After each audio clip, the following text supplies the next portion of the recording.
Again, and very pleased to welcome a speaker who I have known for quite a long time, putting it mildly. We both have, in fact, what is euphemistically known as inorganic chemists, biological inorganic chemists, or therefore BICs. So we look like pieces of writing equipment sold in France. Everything related to the world of metals and biology is called BIC. There's the JBIC, which is the Journal of Biological Inorganic Chemistry. There's the SBIC, which is the International Society of Biological Inorganic Chemistry. There is EuroBIC, which you will be organising in 2028 in Lisbon. There is the International BIC, ICBIC. So all of these BICs. The reason for this is, of course, that when you get inorganic chemists and biology together, you have a problem. So you can't call it, if you call it inorganic biochemistry, this is too being kind to the biochemists, and if you call it chemical biology, it's too chemical. It's like having finding a resting place for for chemists and chemical engineers. And we had to do this in the Université Catholique de Louvain, and we decided brilliantly to create research institutes rather than teaching institutes. We had to fuse the chemists and the chemical engineers. So what did we call their title? What did we give the name of the new institute? It's the Institute, remind me, Fabio, the Institute of Nanosciences and Condensed Material. So we managed somehow or other not to insult anybody by having chemistry in the name of something, and we don't have engineering in the name, so pick up what you like. Anyway, Ricardo is a well-known inorganic biochemist, because I'm going to use this term because the book I've written on inorganic biochemistry of iron is entitled Inorganic Biochemistry. I have no hesitation in making it clear that I am a biochemist, but you are a card-carrying chemist. Yes. Yes. But I don't do it. Yeah. As your boss, whose institute you're now running, the Antonio Xavier Institute, always said it's a shame that the chemists don't realise how important biology is. And in fact, that's what you're going to talk about. It's going to be one of these lectures which is really very broad-ranging. So without any more ado, I'm going to hand it over to you and say, please, take it away. Emergence of Iron Age weapons to fight antimicrobial resistance. Okay. Thank you very much for the kind introduction. Thank you very much for the invitation. I'm really honored to be here. I was told that this should be a presentation organized for the general public, and I tried to do it that way. But I invite you, if at any point you have trouble with anything that I say, please interrupt me. I teach, so I'm used to being interrupted. Usually not for the good reasons, but still the practice is there. So please don't be shy. The purpose is to pass a message more than anything else. And so I want you to be at ease as much as possible and ask whatever questions or clarifications that you need while I speak. Of course, you can also ask questions in the end of a more general time. Okay?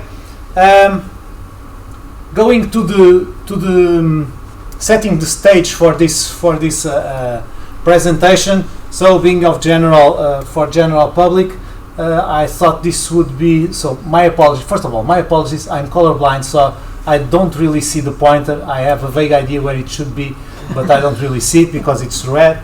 And if you are colorblind, you can't see a red pointer by definition. But that's it. I put it there and try to move it over there. So Iron Age weapons, because what we are facing nowadays, people are realizing, and there was recently 2 weeks ago United Nations meeting on the subject, is an increasing problem of antimicrobial resistance. And we have for almost 3/4 of a century lived in a bubble of protection that has been provided by antibiotics. So until essentially the beginning of the Second World War, microbial infections would kill more people in wars than the actual weapons. And that changed in the Second World War, and we have been living in this bubble for this time. But evolution is happening, and microbes are evolving with us, and this bubble is starting to leak. And indeed, the perspectives is that although we devote a lot of investment on cancer research, it is likely that until 2050, more people will die of bacterial infections due to antimicrobial resistance, so antibiotic resistance, than of cancer or any other of those more known disease. And this is a graph that has already some years, but shows you the possibility of the danger there is. Actually, this data was updated in preparation for the meeting in the United Nations 2 weeks ago. And what this shows, first of all, is that when we don't interact with each other, we are safe. So, if you are a grumpy person and you don't speak with your neighbors, in a way you are safer, because you can see the effect that the lockdowns have. Okay? The other thing that we should pay attention is that our state of immunity is quite important. Overall, this is the global expectation. Overall, until you are about 60 years of age, you're more or less safe. But as you become older, and 70 and above, the danger for the people increases, because our immune system is not as strong as it was. We are more fragile, and so this is where most of the mortality appears to be located and to increase a long time in the future. But it's not that just general. So the previous diagram was actually this one. This is global, but where you live matters. So if you live in high-income areas of the world, that's where we live, there's almost no child mortality. The mortality is only, the one that exists is only very much centered on the older age groups. But for instance, if you live in sub-Saharan Africa, then there's this, I would say, unacceptable level of child mortality from infections, because the health conditions in those countries, they are not adequate, and they need to improve, and unfortunately the expectations for improvement are not that bright. Okay? So where you live matters, and your age matters.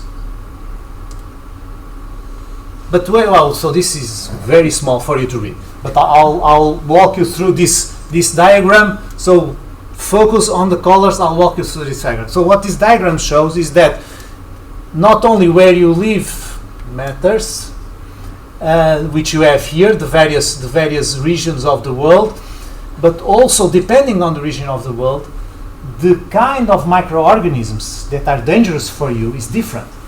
So the color coding is from these shades of blue. It's in decreasing concern of these classes of organisms, and the darker this becomes, it means that there's a large increase in the danger that these organisms represent. And I put up this slide from a recent paper where it shows names of organisms, but we'll go there in a moment. They are further away in the presentation, but the kinds of resistance that they have. So it's not only that some organisms are dangerous, it's to which antibiotics they are resistant, because depending on what they are resistant to, they will cause danger in different kinds of dangers in different areas of the world, because the kind of infections that you have depend on where you live. The impact that once you have an infection has on the daily lives and on the population itself also matters. So now here these data are only for the European Economic Area. So this is centered essentially in Europe, and you see that while in some places being effected as a high impact in society. In some other places, it has almost negligible impact. The country over here in the bottom is Iceland. The country on top is Italy. And so it has different impacts also depending on what kind of resistance the microorganism that affects you has. So if you have Escherichia coli or Klebsiella pneumonia, so Escherichia coli is what causes typically urinary infections, and the Klebsiella pneumonia, so it causes airway pulmonary disease. Thank you. So if they are resistant to this kind of antibiotics, third generation cephalosporin, so they cause large trouble, for instance, in Italy, and almost no trouble in Iceland. So depending on where you live, even within Europe, and the kind of infection that you may get, the impact personal and the impact in society in terms of lost work time and of time that you are not productive and that you are not healthy is very different. And this again relates with the social conditions, with the social development and the conditions that you have for health services in your country. So it's not homogeneous. So here you have the average for European Union and the European Economic Area. So it's not homogeneous even across Europe. There are great disparities, as you can see from this diagram. Ricardo, can Yes, I ask you something? of course. Can this also have to do with the temperature, average temperature, climate in those countries, or because I noticed it's no, mostly like southern It's countries. southern countries, but for instance, let me get you here. The most southern European country is Malta, because it's in the Mediterranean next to the North Africa coast, and it's below the average. So it's not just temperature; it's really all social conditions, and especially how strong is the local health service into dealing with the thing, Or and I interactions imagine between people as exactly. well. Yeah. Okay, so it's not just climate. There are clearly other factors in there. Okay. So who is the enemy? So there's a danger. If there is a danger, we have to know who is the enemy. And so in this meeting that has just happened, the World Health Organization has listed. So this is I don't know if you remember this. When it was the Gulf War, the American soldiers, they were given playing cards with the faces of the generals and of Saddam Hussein, so that they knew who they were after. So this is sort of the same thing. These are the ones who we are after. And so you have enterobacteria that are resistant to these carbapenem antibiotics. I'll show you in a minute what these things are. More enterobacteria, Acinetobacter baumannii. So this is a microorganism that is lives with us. It's non-pathogenic until your immune system is depressed, and so you get a lot of these infections in hospitals. You undergo surgery, you are more debilitated, then you get it. A lot of these guys are resistant essentially to all antibiotics we have nowadays, and this is one of the greatest concerns we have. You have Mycobacterium tuberculosis. It's obvious what this bug is all about, and a lot of Mycobacteria are now resistant to a lot of antibiotics, and it's becoming of great concern. So these are the critical concern. The important ones, so you have Salmonella, this is for food poisoning, Shigella again the same, Enterococcus, so all of these are sort of gut diseases. Pseudomonas aeruginosa in particular, because this is the bacterium that colonizes the lungs of cystic fibrosis patients, and so it's very difficult to treat because the mucus that actually provides the living place for the bacterium also makes it difficult for diffusion of antibiotic, and so it's very difficult to treat. So more Salmonella, gonorrhea, so this is sexually transmitted. Staphylococcus aureus, again a disease that you get essentially in hospitals. So Staphylococcus lives in us, in our airways, in our skin. But again, if your immune system is depleted, it comes after you and becomes dangerous. Then you have streptococci of both kinds, Haemophilus influenza, more streptococci, so all of these are sort of respiratory infections. These are of medium concern, but their prevalence is growing, and then depending, going back to the previous diagram, depending on where you live, they may be more or less important in the damage that they can cause. So, now we know there is a problem, now we know who the enemy is, and so now we have a question, because if we are going to deal with this, we have to make drugs to deal with this. And so this is a very simple diagram of what makes a druggable target, meaning what in the physiology or the biochemistry of these organisms can we use to control. It is not necessarily to kill them, but to keep them in check. Remember, I mentioned briefly, some of these organisms, they live with us. They just cause infection when our immune system is depleted. So, if we can keep them in check, we don't have to kill them. If we can keep them as they are when our immune system is okay, that's good enough. And we don't disturb the ecological equilibrium that there is in our gut or in our skin, because we are not eliminating one of the components. We are just not allowing it to outgrow its normal condition. Okay? So, what makes a druggable target? So you have a target. First of all, this is essentially impossible to read. So it has to be something that is essential. For us, it's like breathing. If I don't breathe, in 3 minutes I'll be dead. It has to be a process like this. It has to be specific. So you cannot change, again using me as an example, you cannot change the atmosphere in this room by I don't know, carbon dioxide, because that would kill me and all of you, and that's not what you want. You want to kill me, okay? And it has to be something for which you can make a molecule. You can find all sorts of targets. If you are not able to make a molecule, if you don't have the knowledge to make the molecule, it's usually you cannot act on it. Okay? So this is what makes a druggable target. And this brings us to the what is called the central dogma of molecular biology, because in a way it's a very simple statement of what are the essential processes for being alive, any organism on this planet,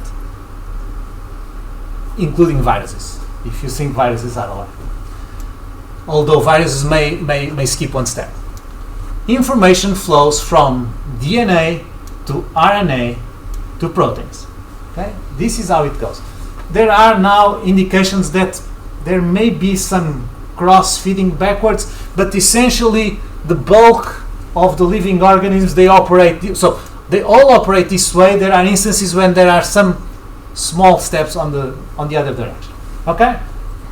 And so if these are the essential processes, this is how we have made weapons. This is how we have made weapons since the 1940s, when Alexander Fleming discovered penicillin. So, one essential process, DNA synthesis. So for an organism to replicate, but let me stop one step before. An infection is what I call an act of the collective. It's like a revolution. One microorganism does not affect anything.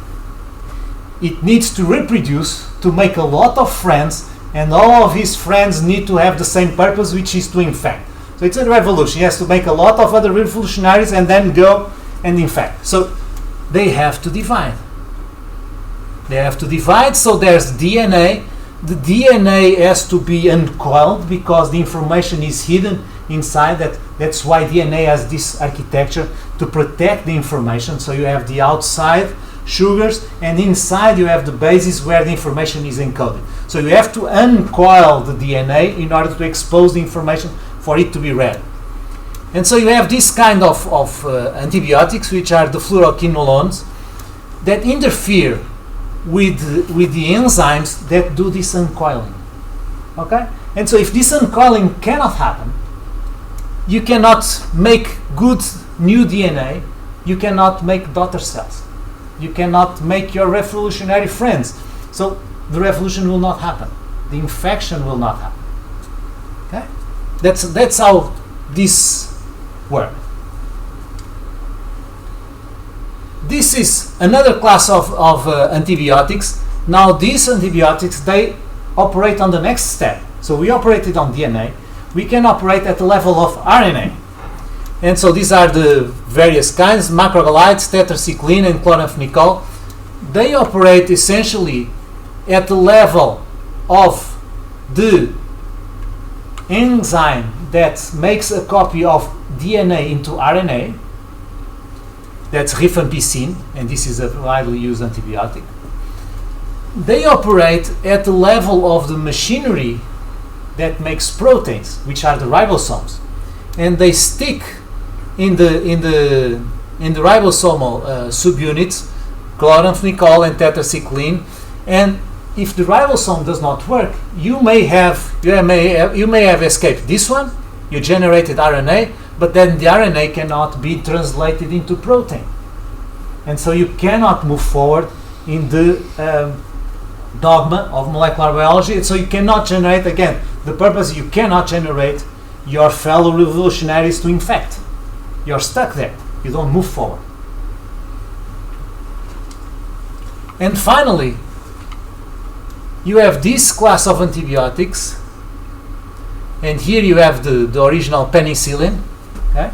And I call attention to, let's ignore vancomycin for a moment, I call the attention to carbapenem, cephalosporin, and penicillin. They all have something in common. What is it? What do you see there in common in those molecules? Four-membered ring with a nitrogen. Exactly. Okay. This is what it's under stress, and this is what makes these molecules unique, and they interfere with this process over here, which is the process of making cell walls.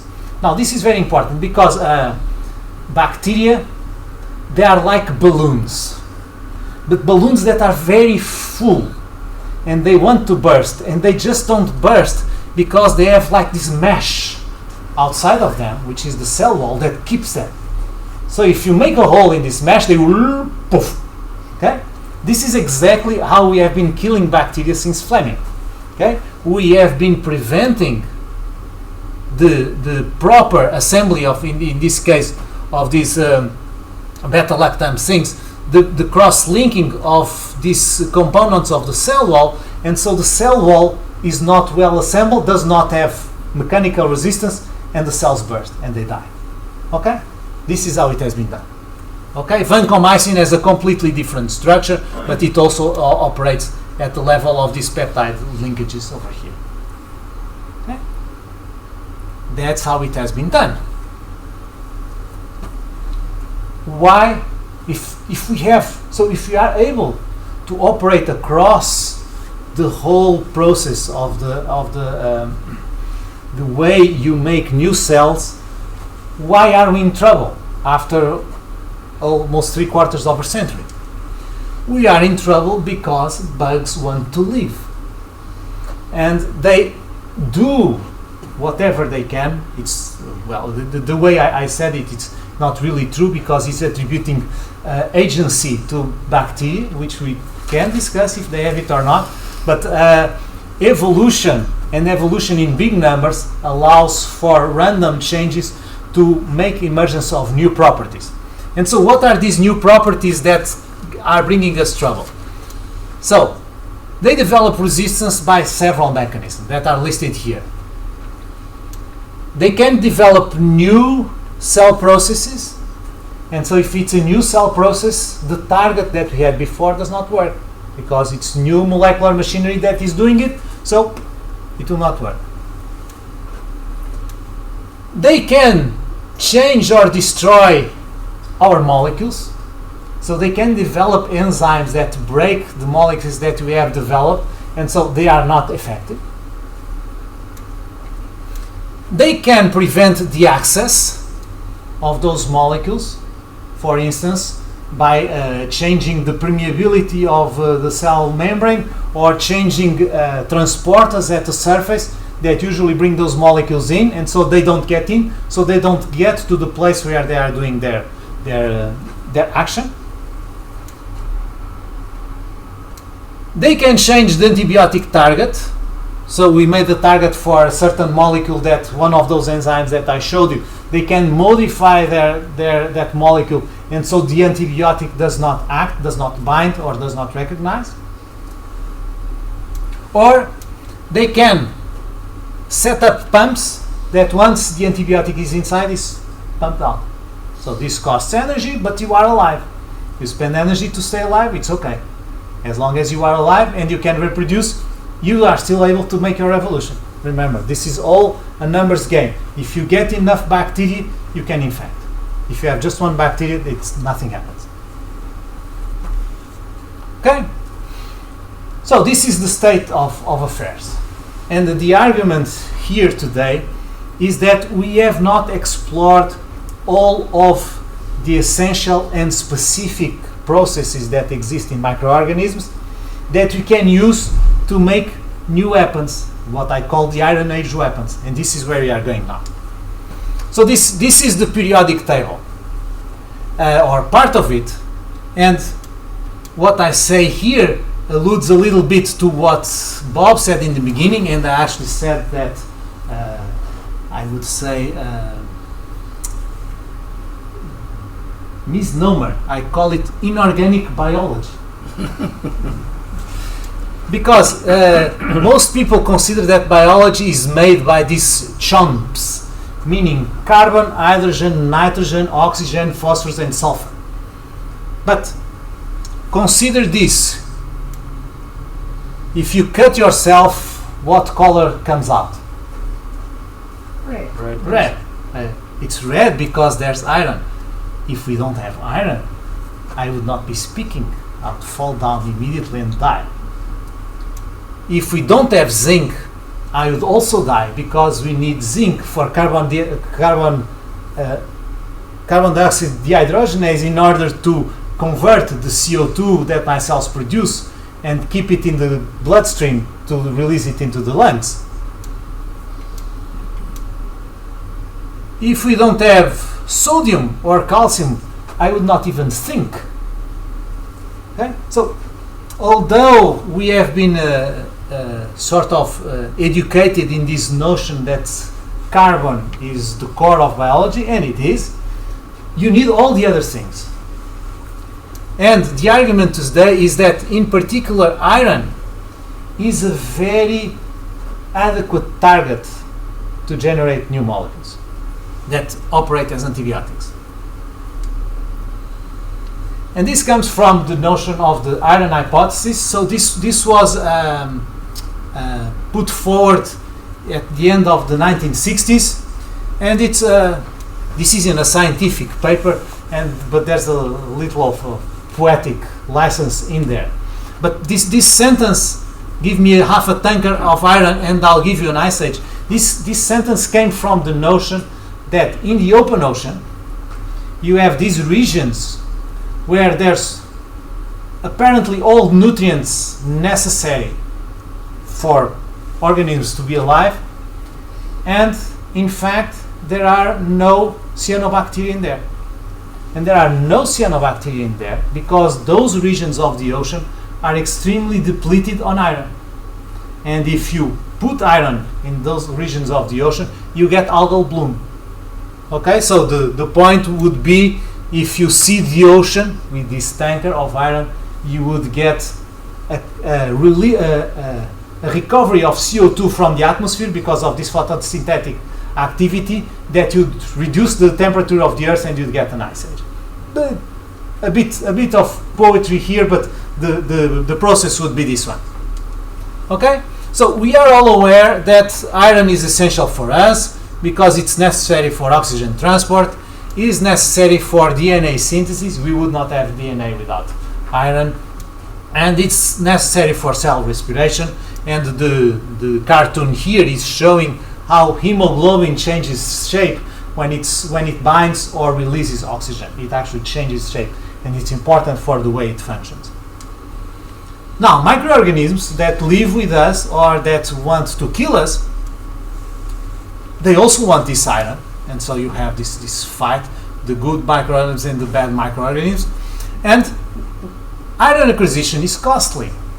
It costs energy, especially because given that our atmosphere is oxidizing, it has a lot of oxygen, iron precipitates as iron oxides. And you all know this. If you have a car that is as old as mine, you know that in our atmosphere you get iron oxides. It's spontaneous. You don't have to do anything. It happens. Okay?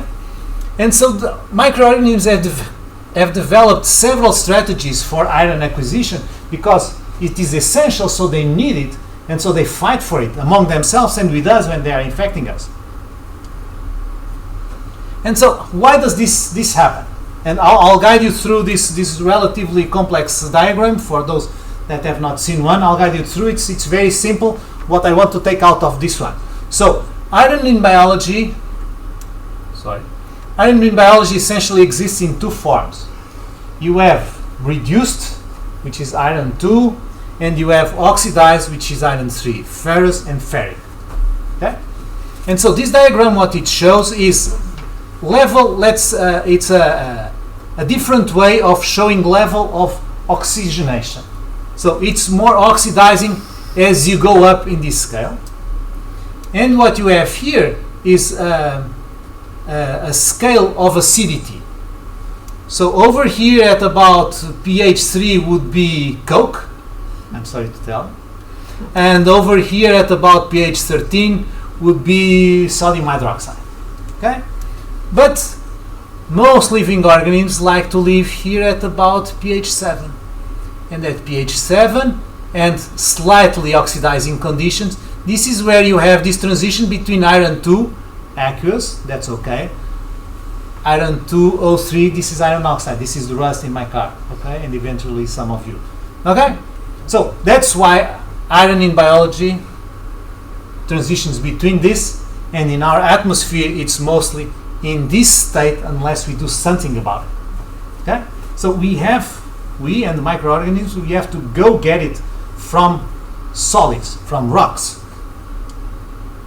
And how is it done? It is done by many mechanisms, and one of the most important mechanisms is the production of siderophores. So this is again a diagram of several molecules that are siderophores, and siderophores are these molecules that are that have a very high affinity for iron. They have very high affinity and specificity. So they are very selective. They bind iron very strongly and all other metals with much less strength. So they have a very good selectivity and very high affinity. They are chemically diverse, and you can see over here from this diagram, even if you don't know anything about chemistry, you can see that the shapes of the molecules are different. Okay? And they use these very different iron-binding moieties, which are described over here. So they are carboxylates, they are catecholates, hydroxamates. So it's different kinds of chemical groups that come together and bind the iron. Okay, and so different organisms have developed different molecules, and I realize that screen is too small, but all those that I've listed here are made by some of the organisms that were in the previous list. So we already know what these organisms used to get iron, to supply this important process for their physiology. This is what they need. So this is where we are going to get them. Now the picture is not that simple, because what I want you to take out of this very complex picture is not to read anything out of this. This would take hours to look it through. But what I want you to take out of this is that if you have multiple molecules that can capture iron, then at the surface of bacteria you have to have multiple receptors to get each of those molecules that have iron and bring it into the cell. Okay? So that sort of means it appears a hopeless endeavor trying to attack the organisms this way, because there's all of these different targets that you could think of depending on which of the various hydrophores that are drawn over here and that are shown over there your microorganism uses. But fortunately for us, things are not that as complex as that, because different organisms, they have preference for some hydrophores. This is the case of Staphylococcus aureus. So what we have here, this is the cell wall of Staphylococcus aureus, this is the cell membrane, and so this is inside the bacteria. And so Staphylococcus aureus, it takes some catecholates, some hydroxamates, so the general hydrophores that I showed before, but it makes his own specific ones, which is Staphyloferrin A and B. So we know these are from Staphylococcus aureus. And we know there are receptors that are specific for these two. So if you are in a community and you have an infection with Staphylococcus aureus, you can generate a molecule that will specifically target this one and not the other microorganisms around it. Okay? So this provides an opportunity for a specific strike and not a blanket carnage of the microorganisms. And this has been done by this way. So what have people developed so far? People have come to the idea, well, the microorganisms, they need iron. So they make hydrophores. So if you are a good chemist, what you do, I have a hydrophore, I know this is an antibiotic, I make a bond. And then this thing will capture iron, and the bug will want it, so it will bring the antibiotic inside. It will want to bring the weapon that kills it. That's why these are called generally as Trojan horse. Okay? So here is a hydrophore. Take it. Yeah, right. The enemy is within. Okay? And so people have developed these kinds of molecules. Here you can see, that's antibiotic. This is the iron binding motif. Antibiotic, you bind iron over there. You see? People have started to develop these things. Okay? And they can work. But the problem with this is that this is very susceptible to evolution, because once the microorganisms start to die from this, there's pressure for the receptors to become more specific, and as soon as you have anything further, as soon as you have anything further than this, it will not let it go. Right? But there's another process that relates with the capture of iron that also happens in the microorganisms, because you have not asked yet the question, which is, I told you, so microorganisms, they make these fantastic molecules, hydrophores, that capture iron very strongly, and they bring it into the cell. Good. Now what? How do you take the iron out? Because if you cannot take it out, it's useless. And what this diagram here shows, so this is sort of complex diagram, because this is the surface of one kind of bacteria which has two membranes. They are called gram-negative, and this is another kind of bacteria that has only one membrane, so they are called gram-positive. So this would be Staphylococcus aureus. This would be, for instance, Acinetobacter baumannii. Okay, so but it's going inside and it's going inside. And what I want you to look in this picture is that there are numerous ways of bringing iron inside. So this is iron over there, there's iron over there, there's iron over there. You bring iron inside, but inside it always gets to this color. It comes in red and becomes this yellowish, I'm really not sure what is this color. And this change in color is reduction of iron. The trick for you have this molecule that grabs the iron very strongly, the ferric iron. The trick to release it is to change its redox state, to reduce it, and now the molecule cannot grab it. It becomes slippery and it falls off. Okay? There's one extra electron and it cannot hold it. Okay? And this is very cool because until now, as far as we know, in all bacteria, there's only two classes of enzymes that are able to do this. Okay? So if you know a little bit about history, and you know the story of the 300, the Battle of the 300 in the Greek times, the way the Greeks won the war against the Persians was they brought them into a funnel where they could, with a small army, defeat the much larger Persian army. Okay? And this is what is happening here. We have all those receptors I showed you in previous slide, all those receptors for siderophores. But at the end, it all funnels into this very specific process where you get an electron into the ferric siderophore to change the state of the iron so that it can be released. And so this is what these two classes of proteins do. And one of them has this kind of molecule inside the protein, which is called a flavin, and the other has this kind of cluster inside the protein, which is called an iron sulfur cluster. But essentially what they do is this. You have the ferric siderophore with a very high affinity for iron. So this number, it's a measurement of how strong it binds the iron. Okay? The larger it is, the stronger it binds, and the scale is logarithmic. So if you change 1, it means it changed 10 times. Okay? And so it drops from 52 to 22 once you reduce. This is enormous. Incredible change in affinity. It will drop off the iron. Okay?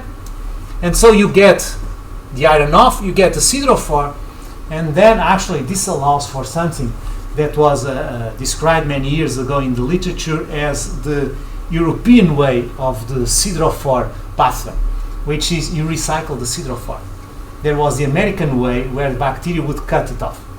And so it was a fun nomenclature. So this allows for the bacteria to recycle the siderophore so they don't spend energy in making new ones.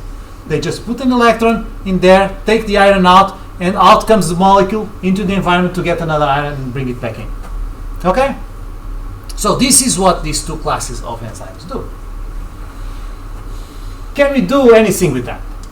And this is where some of my work comes into, because I've been studying these classes of enzymes. So this is one of them, the ones that has the flavin in it.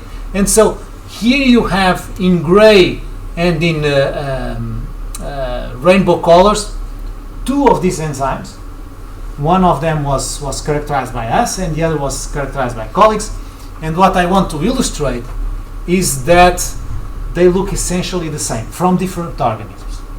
So this shows that this class of enzymes can handle multiple siderophores of different nature and to extract iron from them even in different organisms. Okay? The other class we obtained for the first time the structure of this enzyme. It was not known until 2 years ago. And so here you have the iron sulfur cluster over here. And so it is very interesting because it has what has been called originally a siderophore synthase domain. What this means, it means that it has the right shape to accommodate a siderophore. So it's just right there to get it into place, strike the electron in and get the iron out. Okay? So it's really, really well shaped. Does it work that way? So what we realize is that those two classes of enzymes, which are completely different in their shape, which are completely different in what they have the flavin or the iron sulfur cluster in order to do their function, we figured out that they operate the same way. So their capacity to inject the electron into the siderophore changes with pH. Now this is very important in the light of the Purbeck diagram that I showed you there. Because what this means is that when an electron leaves the enzyme to go into the siderophore and turning from ferric to ferrous, a proton also leaves. Now, a proton being released means that the environment becomes more acidic. So if the environment becomes more acidic, it means that you are traveling from here to here. You are going in the direction where you get iron 2 that is stable in aqueous solution. So it's a double whammy. You're releasing the capacity of the siderophore to grab the iron, and you are making the iron comfortable once it is released. Okay? How do these proteins bind the siderophores? And so here is a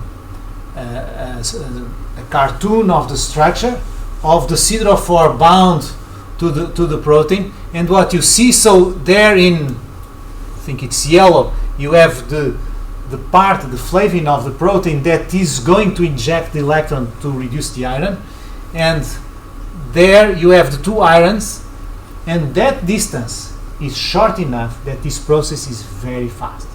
So you have the siderophore, this is a particular siderophore that binds two irons, and so it is bound in a position that is credible for the reduction of the iron and its release. For the other protein, for the FUF, again the same thing. You have, it's more difficult, I cannot see it. You have here the active site of the enzyme, and there you have the two irons. Again, it's the same siderophore. We chose the same siderophore to illustrate the process. And the distance again is short enough that this process can credibly happen in a time that is compatible with living organisms. Okay? So now, are we there yet? It's like kids when they are traveling in the car. Are we there yet? So what do we have? Iron is essential. So that's good. Iron is specific. So I did not go very much in detail into this, but we capture iron in a totally different mechanism. So we can give this to us and will not be immediately killed. It's like Paracelsus. Everything is a poison, it's just a matter of dosage. Okay? So, but because we obtain iron by different mechanisms, it will not kill us immediately, so we can use it. It's specific in that sense. And if we go for the siderophore reductases of this bacteria, you can even make it specific for different bacteria. And now we know where the siderophore binds. So we can design molecules that go there. Okay? It's not something that I do, but I hope that I leave you with some general messages, which is there is a growing problem, but we can deal with it. And I want you to leave here with this message of hope. We can deal with it. And we have to deal with it because although the weapons have been extraordinarily successful for 3/4 of a century, they are starting to show their age, and we have to make new ones, like in any battle. And I try to call your attention that there are crucial targets that have not been explored pharmacologically. I focus on iron, but any of the other metals, for instance, zinc, you can strike at zinc, it's essentially the same thing. You have to find the fact that zinc is not captured by bacteria the same way as we do, and so you have to find a target that is specific, because if you are going to treat people, ideally you don't kill them in the process. Okay, but zinc is essential, and again, it's a target. If it is a metal that we don't use nickel. Some bacteria absolutely require nickel, right?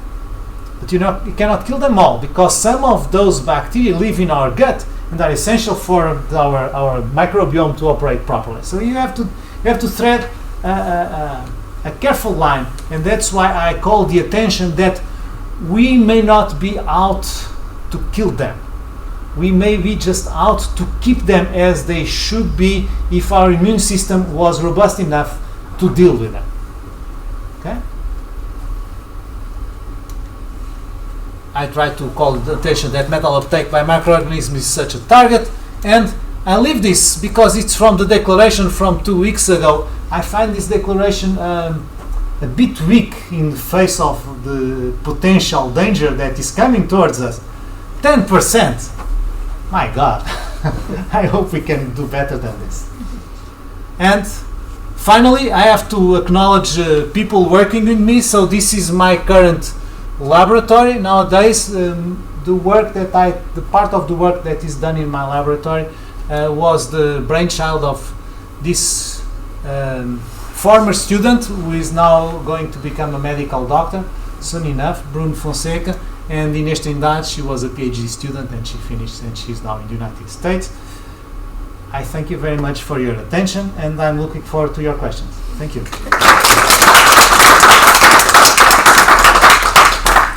Thank you very much. I'm going to stay seated here.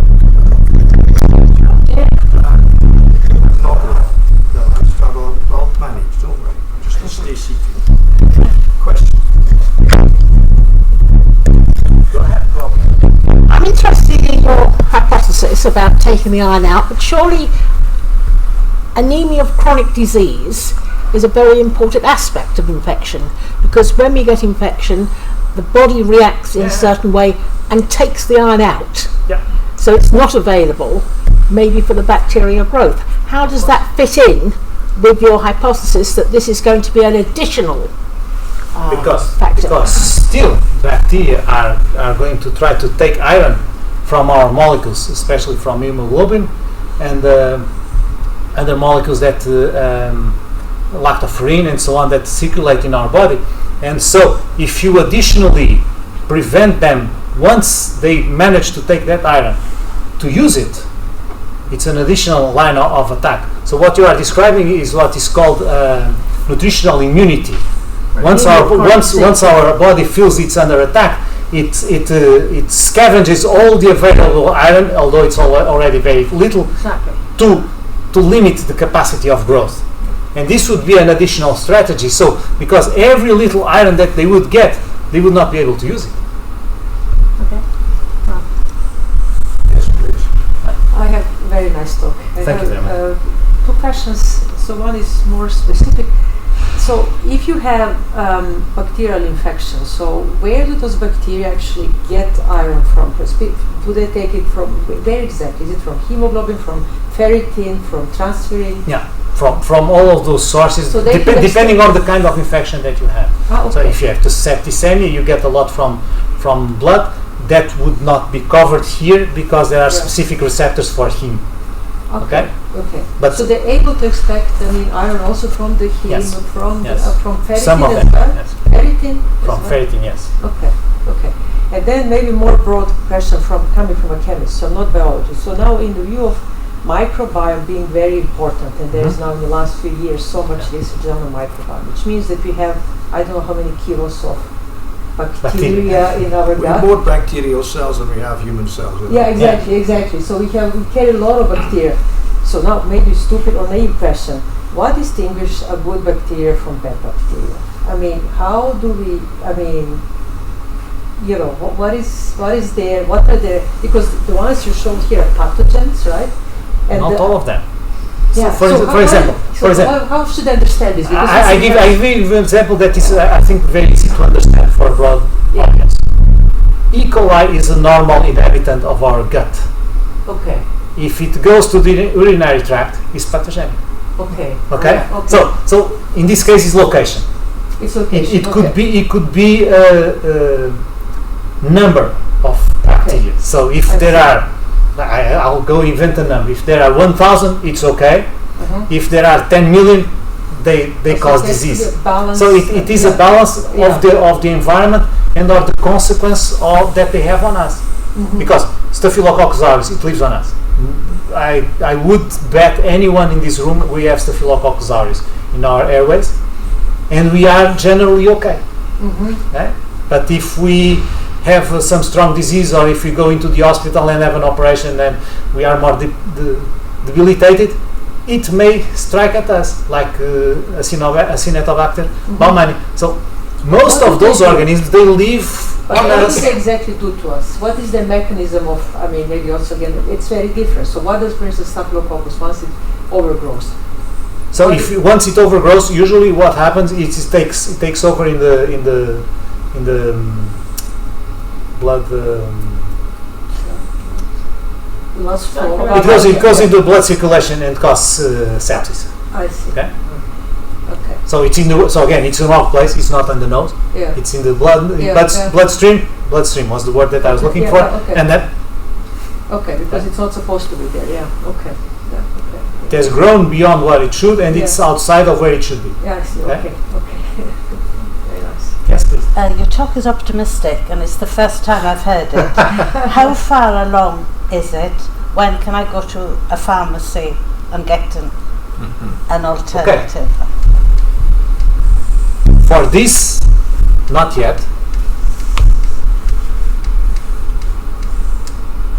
These actually exist. So they have been developed for particular conditions. These and others. This is just an illustration from the paper of a colleague. So these and others have been developed. So this strategy of attaching molecules to the siderophore so that the bacteria want to bring them in, it's already been implemented for different instances. So this is an idea. In a way, I would say the movies and the general culture gives us a wrong sense of scale of time. This idea is from the 1980s. Okay? So it's a great idea, but it takes time to develop, because you can make bonds that connect this element to this element, but then some don't work out, some are too weak and break down, some have conformation that are incompatible with the thing being brought in. So the idea is good, but then you have to work on it until it finally works, and this takes time and it takes investment and people working on it for several years. Okay? But that only kicks in the antibiotics that you have now. It takes any antibiotic that you develop. Yes. Once you have something that works, and especially where is this very useful? Let's go back here. This is very useful when bacteria have developed this mechanism, it cannot access. This is very useful where bacteria are pumping it out, because they are not going to pump out something with iron. It's not happening. Okay? It will not work if they change the target. The antibiotic is there, the target is different, it will not work anyway. Okay? It will not work if they change if you change the process. Okay? So again, the strategy that you use has to do with whatever is the resistance that has been developed. And this goes back, but in a way everything is connected. Is go back with which organism, where you live, and which kind of resistance it has. Okay? So we have grown accustomed to a situation where you have some infection, you don't even think much about it, you go to the pharmacy, they give you what is called a broad spectrum antibiotic, and usually you're okay. But we may be entering an era where you actually have to figure out, and now it's easy to figure out what is causing the infection, figuring out where it is on this table, and then there's this specific thing that will work on that. Okay? But there's the advantage that because you are treating that specific thing, you have less propensity for developing broad range resistance. Other questions? Yes. Yeah, I just wanted because I saw something recently about like the death toll for antimicrobial resistance currently is something over 1 million. I think it's a very recent thing, maybe like a month or so ago. Something of the order of 1 million. Yeah. So something over 1 million right now. Yeah. I mean, there seems to be definitely a focus on increased activity. Have you seen increased activity in terms of funding? I wondered. Is it an area which is actually, we have commitments to do certain things, but actually often that's somewhat disassociated with the actual funding to do stuff? Or has there actually been an increase in activity, let's say, in the area to get you? What we know so far is that in a way pharma has slightly moved away from this. Yeah. Because for many years or for several years, bacterial infections, they sort of disappeared from the high-income world, and so it was disease of the poor. There's not much money to be made on that. What we call an orphan disease. Here almost like that. Here, these are the people that are dying, and these have other kind of diseases. They have dementia, they have cancer, these are big bucks to be made, and that's where the investment is happening. Yeah. Okay? And until we are back clearly in a situation like this, where people here start to feel the pain, the driving force for the big pharma will not be there. And that makes sense. Their business is to make money. Let's put it this way. They have to have a profit. Yeah. And so they focus on what gives them profit. That's where investment from public authorities, which are not there to make profit, they are there to take care of the people, has the potential to generate an impact. Because once new molecules are identified, they are shown to work, then to make these things is not that expensive. It's the research and development that is costly. Okay? Maybe following up on that, isn't that one of the things there for antibiotics at the moment? If you get a new antibiotic, you want to keep it and avoid resistance being built up. So even if you do get successfully identify one, and the profit in it is not going to be there because it's going to be the medicine of last resort at the moment. Yes, and our historical account shows that in a couple of years you'll start to have emergence of resistance, because the bugs also want to live. Ricardo, would it not make sense to go back to some primitive antibiotics that existed before penicillin was invented? You know, there were those like the 1900s, there was this salvarasum, whatever, is this drug based on, I think, arsenic? Anyway, it's okay, but it was very effective. That one saved millions of lives, right? Yes. And it was abandoned when penicillin was invented. Now, I mean, are those drugs still effective? I mean, do we have... Well, they still exist, and I'm sure they are effective. But you are getting more and more to what I would call the Paracelsus knife's edge. When do you start to kill your patient? Because those were arsenic and mercury based. But they were effective, no? Of course they were. No, just wondering, because I think, coming back to some, I don't know, was that, they're cheap, right? I mean, I'm sure they are cheap. No, but okay, better than dying from, I don't know if bacteria. No, everything is better than dying. Let's serious question now. Do you think that as you're talking about the resistance, I mean, do you think that bacteria also develop resistance towards those, old drugs? I'm sure they will. I'm sure they will. Because, for instance, let's this Salvacer, which was based on arsenic. Arsenic, yes. Okay? A lot of bacteria have specific pumps to pump out arsenic because it's toxic. The point is that arsenic binds to ATP. ATP is a molecule that is energy currency in cells, and so it makes it ineffective. And so lots of bacteria have specific pumps. When they see arsenic, out. We So don't want you here. Okay. Okay. So if we start using it in a generalized way, this kind of mechanism will be spread around. Okay. So it's not okay. So it's I think it will suffer from exactly the same problem. Okay. Same with silver-based drugs. I would expect. Good. Yes, please. I have a question in relation to the natural enemies of bacteria, because if we intervene with the chemical substances, will the natural enemies still do their job? Well, the natural enemies of bacteria are typically what is called phages, which are bacteriophages. So these are viruses that will specifically recognize bacteria and strike them and eat them from the inside. And there are, especially in Belgium, there's a large research effort in developing phage therapies.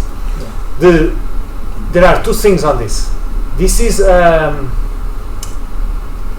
as personalized medicine as you can get it, because it's done for that person, because you have to make viruses that on that usage the patient's immune system does not recognize as foreign substances.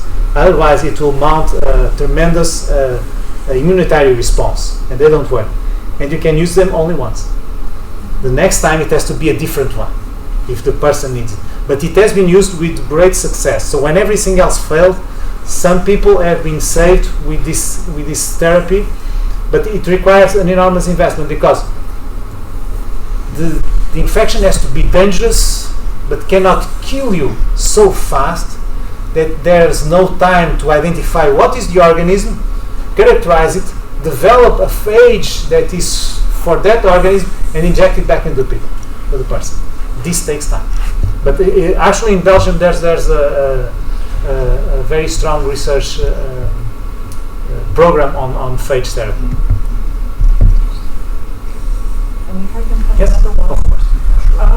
Have bacteria also changed in their reproductive speed, in their multiplication speed over time, or all the bacteria that we know have the same multiplication speed? No. Each bacteria is different. No, like for the bacteria itself. So if we take one specific bacteria, over time they keep the same speed of multiplication. So the speed of multiplication depends on the availability of nutrients. Okay?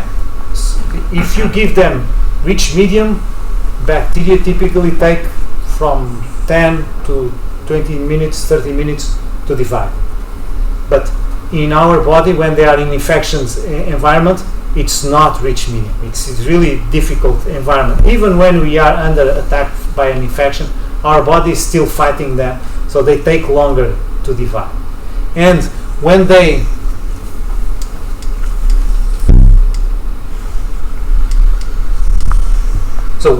develop these kinds of mechanisms, this is extra burden metabolically. So they will divide slowly, and it's always the point is always a balance. How fast will they divide versus how fast they are killed? Okay. And so they only stay alive if they stay ahead of the process. Okay? So the rate of division changes, but even being slower, if it puts them in this situation where they are getting rid of the antibiotic, or where they are preventing the antibiotic from entering, it's still advantageous. So dividing faster does not necessarily keep them safe. They have to divide in the conditions of the attack that they are suffering. Okay? Other questions? If not, we have a chance to have a discussion over the drinks afterwards. You can do it. You can. I happen to know because of the long experience that we have of collaborating together in organising meetings, I know that this gentleman is a chocoholic. Thank you very much. He had the Thank you very pleasure. much. He had the pleasure. He had the pleasure of selecting each individual chocolate that is in that. It took us quite a long time to get out of the chocolate shop. We have to repeat. Thank you very much again. No, thank you very much for your questions and for being here. It was a real pleasure to be here in the honor. Okay. Thank you. Thank you.